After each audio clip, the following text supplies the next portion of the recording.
What's up, guys? Played another game on the road to 2000. This time we have the white pieces against Numo Turex 1957 from Estonia. Let's go. I play 1d4. He plays 1 knight f6. So I play e3, going for the stonewall type structure. But he plays g6. So since he played g6, now my bishop going here, um, it's not as good. And so I'm not going to go for the stonewall structure. I'm instead going to go for the cheesecake structure. So what's that? You bring your knight out. He develops his bishop. You develop your bishop, but on e2, not here staring into pawns. He goes d5, occupying the center. We just castle. Quick development.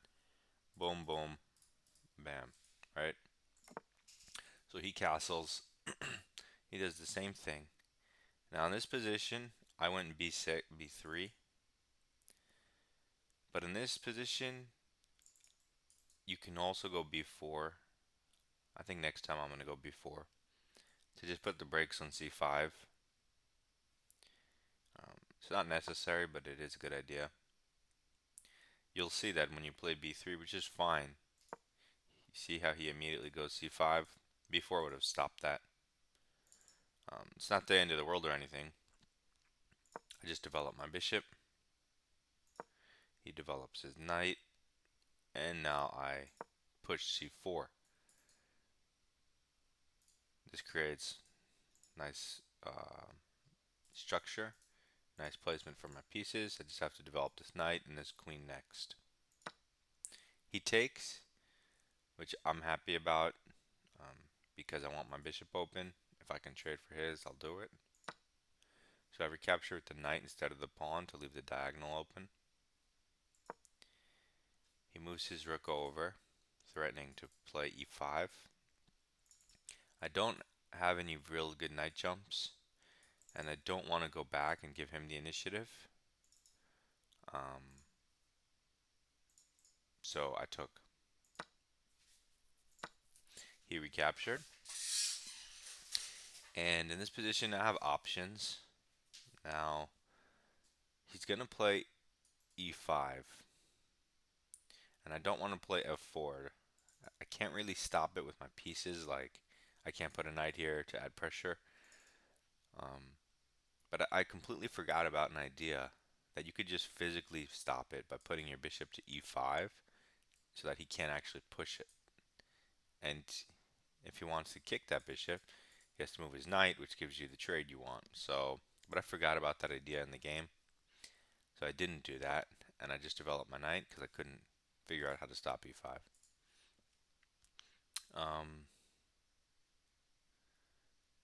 Yeah, this is fine. So he doesn't play it immediately. He develops his bishop first. And now I develop my queen. You can also develop it to queen 2, to d2. I think more often than not that's where it goes. Here I didn't put it there because I wanted to put a rook on this file to stare at the queen, and I didn't want to walk into any weird stuff. But you still can put it here. I moved it to c2, so I can put a rook on the d file. And everything looks kind of compact for both sides. His bishop's a little funny looking, but other than that, everything looks fine. So he goes e6 instead of e5, which I don't know why you would do that really. This guy's defended plenty, but so I bring a rook here for obvious reasons. It just makes a lot of sense and increases the activity of my pieces. It also makes sure he can't capture. So he sidesteps with his queen, so he's no longer in this. He's also pressuring this pawn in case my knight moves. And he's still defending this pawn. Fine, makes sense. So in this position, yeah, I didn't really know what to do. I guess you can go like maybe here to improve your bishop, but then you have to recapture with the pawn here, which was not my favorite. Um, the past couple moves and probably the next couple moves, I should have gone knight a4, but I didn't see that move because I'm still learning. Uh, like I'm still gaining experience with the cheesecake. But knight a4 because I can kick the queen, right?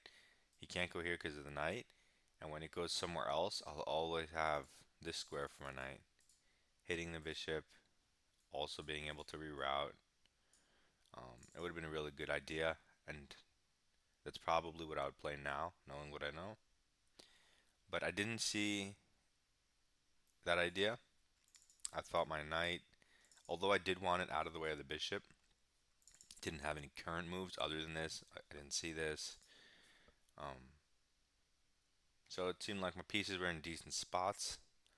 So I went h4 thinking I can, one of my ideas might be h4, h5.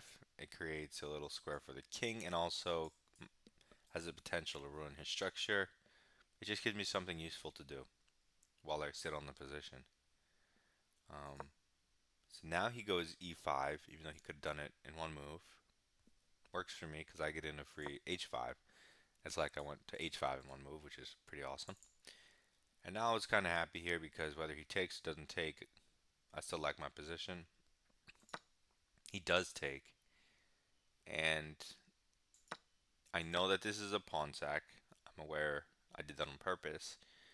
I figured that once this happens, yes, he'll be up a pawn, but the f5 square should be nice and juicy for me. And his structure's ruined, and so this extra pawn shouldn't be. I was willing to do it, so I did it. I immediately jumped my queen into f5 just because it looks nice. A knight there would be nice as well, but takes 3 moves currently. Then he played this move. It's a good move, and I underestimated Black's ideas here. Those two ideas being moving the rooks to get him here, completely shutting down what I have. And the other idea is to actually retreat his bishop and bring it this way, which I didn't even consider retreating the bishop. So he moves his rook. In this position, I also got stuck again. Still should have gone for the knight a4 plan. Didn't come up in my mind, um, but it sure will next time, that's for sure. So I didn't know what to do. This looks like it's placed well. This looks like it's placed well. This guy I want to move, but his only square that I saw was here because I didn't see this one. Queen looks fine. This rook could be improved, but I'm not exactly sure where I want it. Am I ever playing f4? Do I double on the d file? Do I go to the h file after like something like this? I didn't really know, so I didn't know what to do here. So I just took the pawn, which I knew wasn't best, but I also didn't know what else to do. There was this move here of e4, which is kind of brilliant. He can't actually push. The reason I didn't play e4 is because I briefly saw him push, and then I just briefly, my brain saw that and said, really bad for white. But you can take that pawn with the rook, and he can't recapture because the queen's x-rayed. And if he takes your pawns, you just get in here with a double whammy. And so in light of that, e4 is a great move. And then you could just capture the pawn next. Boom, boom, bam. Boom, bam. But I didn't see that. I also didn't see this. Two good moves. So I took the pawn. He moved here. And once again, I wasn't sure what to do. So I tried to improve my pieces. Again, this idea still holds. Very nice. But I didn't see that, so I said, let me improve my knight. I want to open up this diagonal for the bishop. Now this has 2 attackers on it. And I can reroute this to the f5 square, which is where I want it. So it makes some sense. It does undefend this pawn, by the way. Something to notice. So you do have to calculate after you move this knight. That's another advantage of knight a4 is it blocks the access.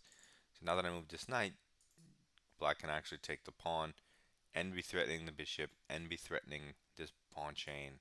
And you could just lose the game if it doesn't work for you. He does take the pawn. Um, and they're saying it's a mistake here because he had an advantage, a small advantage, and now I can get a forced draw if I want it, but I didn't want it.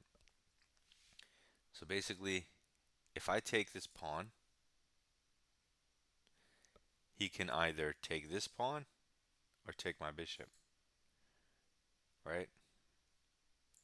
If I take this pawn and he takes, let's say, this pawn, then I win because this alignment is really bad.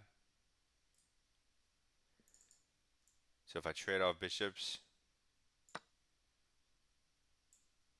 at the end of the line I have rook b1 and I win a piece. So he can't take this pawn, right?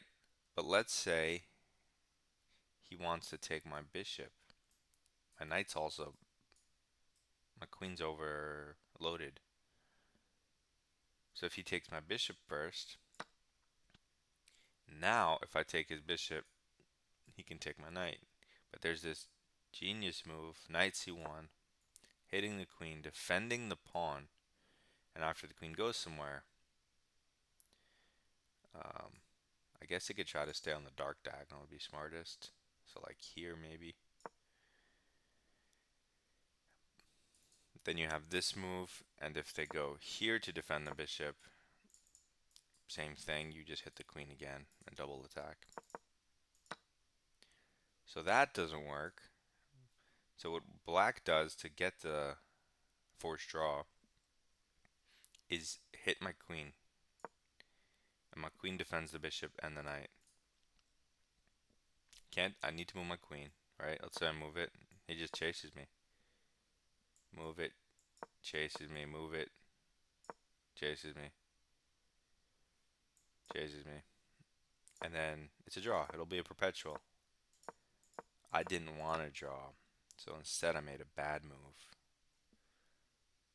That bad move is to defend the bishop passively. Um, Re-threatening to take this pawn, I suppose. And also the queen's a little off sides. It can't get back except with two moves. One, two. So it's the bad move. It's not the best move was the perpetual, but I'm trying to win here, so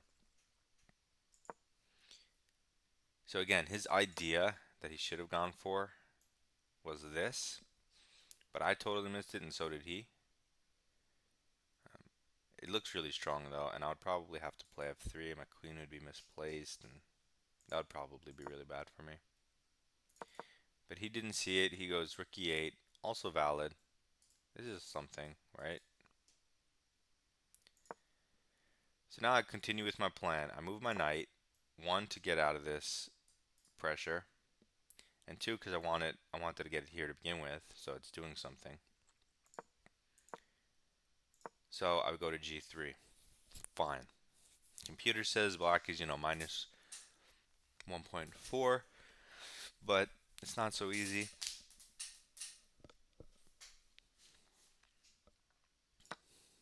And then he just blunders, which I don't understand. This guy's rated 2000, and he takes this pawn, and it's like, what? You have 13 minutes on your clock. You see there's a rook here. Like, you obviously see that. And you obviously see there's a bishop here. You know there's discoveries. Even without calculating, like as soon as he did that without calculating, I knew it was wrong. Because there's a bishop here. A discovery here, alignment issues. There's no way you can take this pawn. But he takes it. He didn't even feel like calculating. He's just like, you know what, fine. He probably figured that if I discover, he moves his queen, takes another pawn, and then I just get a piece and he gets a piece. And he's just up a bunch of pawns. But if you change the move order, take this pawn, now he takes this pawn. But instead of taking the light square bishop, I take the dark square bishop. There's nowhere to move this tempo um, to avoid this. So when he takes, I just recapture his bishop, and now I'm up a piece. Now I like my position. Now I'm happy. Um, I have a knight for two pawns, two passed pawns. These pawns are yeah, they're weaknesses right now, but overall they're pretty strong. The only problem is I have a knight coming to this weak square f5 with a rook on the 7th and my queen right in his face. So with these three pieces, I should be able to cause trouble, especially with the knight on f5. So he just pushes the pawn because he doesn't have any other plans, right? I guess another plan would be trade everything and get your king active, force me to trade my knight for your pawns and get a draw somehow. Exchange my pawns. I only have three, and then I can't win with just a knight and a king. So maybe that's an idea. Also, just pushing this and getting behind it, but his king is too weak. So knight f5 checks the king. It creates weird threats on this square, threats on this square, threats on this square. So he moves his king. I mean, anywhere he goes, it's kind of toast. Like, if he goes back here, I have this check or this check. If he goes back here, my queen can swoop in. If he goes here, my rook can swoop in. This is the only move that defends everything, kind of. But now you're bringing your king out. I also have this hitting the queen and the rook. It's scary for him. I go here because it isn't just queen and rook. It's queen, rook, and checkmate in one, which is actually tricky. No, that's not checkmate. Sorry, king can go here. It looked like checkmate, but I suppose how do I finish that? There, here, here. He keeps running. Okay, well either way it's winning, but fine. Okay, so he defends this pawn, which hello? I take his queen, and he resigns. It was a good, slow, solid cheesecake game. In this exact structure, I'm going to play before just to stop the c5 ideas, give him a harder time finding ideas. What else? Also, this knight always is problematic for me. Sometimes I develop it this way, because at least it has a nice square over here. It almost like where it belongs. It doesn't really belong here. It felt so awkward. Um, Another thing to remember is before developing the knight, put my bishop here to physically stop e5. And he can't kick it, except with something like this, and you trade the bishops. Then he'll get an e5, but that's fine. Okay, so I need to remember bishop e5. I need to remember knight a5 ideas, because look how weak this square is. And he can't stop me from going there. That's interesting, because the bishop c3 covers this square.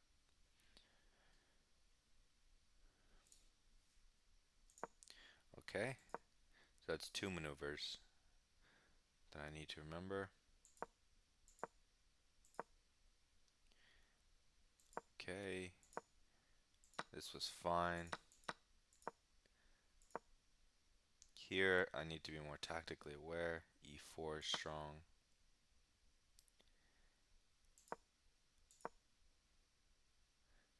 Actually, this idea was fine, other than this bishop idea.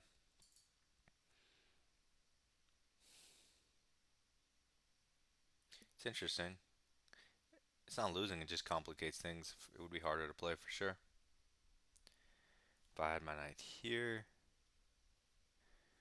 he still could do it. I guess I have to play f3 no matter what there. He goes here. I don't know if I'd go for the perpetual still. I don't know, rook b1 seems trickier.